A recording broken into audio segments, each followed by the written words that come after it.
এই ভিডিওতে আমরা পড়ব পিপিএইচ এর ম্যানেজমেন্ট। ইমিডিয়েট ম্যানেজমেন্ট আমরা কি করব? Call for extra help. আমরা কোনো সিনিয়র স্টাফকে কল করব। Put in two large bore IV line. Two IV line আমরা সেট করব। একটাতে ফ্লুইড যাবে, একটাতে ব্লাড দিতে হবে। Blood grouping and ask for blood. Blood দিতে হবে, তাই ব্লাড গ্রুপিং করতে হবে আর ব্লাডের জন্য বলতে হবে। Then start oxytocin with NS IV. আইভিতে অক্সিটোসিন প্রোভাইড করতে হবে। Then monitor vitals. আমাদের ভাইটাল সাইন 15 মিনিট ছাড়া ছাড়া চেক করতে হবে, বিশেষ করে তার ব্রিদিং, পালস আর BP. Then provide oxygen mask. যদি কোনো ব্রিদিং ডিফিকাল্টি হয় সেক্ষেত্রে অক্সিজেন মাস্ক প্রোভাইড করতে হবে। ক্যাথেটারাইজ ব্লাডার ক্যাথেটার করতে হবে। দেন মেন ম্যানেজমেন্ট আমরা কীভাবে করবো?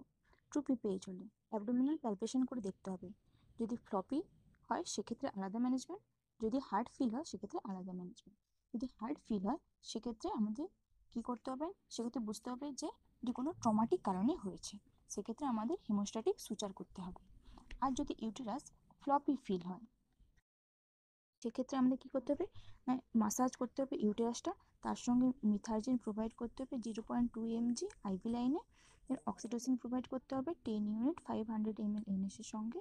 দেন এক্সামিনেশন করতে হবে যে কোনো পার্ট রয়েছে কিনা প্ল্যাসেন্টার বা অন্য কোনো মেমব্রেনস রয়েছে কিনা। দেন আমরা কি দেখব? Explore uterus. কোনো ট্রমা রয়েছে কিনা, সার্ভিক্স ভেজাইনা এর কোনো ট্রমা রয়েছে কিনা সেটা আমরা এক্সপ্লোর করব। দেন ইউটেরাইন ম্যাসাজ করব অ্যান্ড বাইম্যানুয়াল কম্প্রেশন। ইউটেরাইন ম্যাসাজ বা বাইম্যানুয়াল কম্প্রেশন করার জন্য আমাদের কি করতে হবে? নন ডমিনেন্ট হ্যান্ডকে আমাদের ইউটেরাসে সাপোর্ট দিতে হবে। সেক্ষেত্রে 4 ফিঙ্গার থাকবে ইউটেরাসের বিহাইন্ডে অ্যান্ড থাম থাকবে ইউটেরাসের সামনে। আর আমাদের রাইট হ্যান্ড বা ডমিনেন্ট হ্যান্ডকে ইন্ট্রোডিউস করাতে হবে ইউটেরাসের মধ্যে অ্যান্ড একটা কম্প্রেশন সৃষ্টি করতে হবে। উপর থেকে এক ধরনের কম্প্রেশন, নিচ থেকে এক ধরনের কম্প্রেশন, এই ধরনের একটা কম্প্রেশন সৃষ্টি করতে হবে। এই সবগুলির পাশাপাশি আমাদের আইভি ফ্লুইড দিতে হবে এবং ব্লাড প্রোভাইড করতে হবে। কিন্তু তাতেও যদি অ্যাটোনিসিটি রয়ে যায়, যদি ঠিকমতো কন্ট্রাকশন বা কন্ট্রাক্টেড না হয় সেক্ষেত্রে আমাদের ইউটেরাইন ট্যাম্পোনেট ইউজ করতে হবে। ইউটেরাইন ট্যাম্পোনেটের মধ্যে বেলন ট্যাম্পোনেট আমরা ইউজ করতে পারি, ফলিক ক্যাথেটার, বাকরি বেলন বা কন্ডম ক্যাথেটারও আমরা ইউজ করতে পারি। এক্ষেত্রে বেলন ক্যাথেটারটাকে আমাদের ইউটেরাসের মধ্যে ইন্ট্রোডিউস করাতে হবে। দেন 200 থেকে 250 ml এনএস দিতে হবে। তাতে কি হবে? এখানে বেলনটা ফুলে উঠবে, এখানে এক ধরনের অ্যাটোনিসিটি তৈরি হবে। এতেও যদি না কমে পিপিএইচ সেক্ষেত্রে আমাদের সার্জিক্যাল মেথড ইউজ করতে হবে। সেক্ষেত্রে আমাদের সুচারিং করতে হবে, হেমোস্ট্যাটিক সুচারিং ইউজ করতে হবে। এক্ষেত্রে কি কি?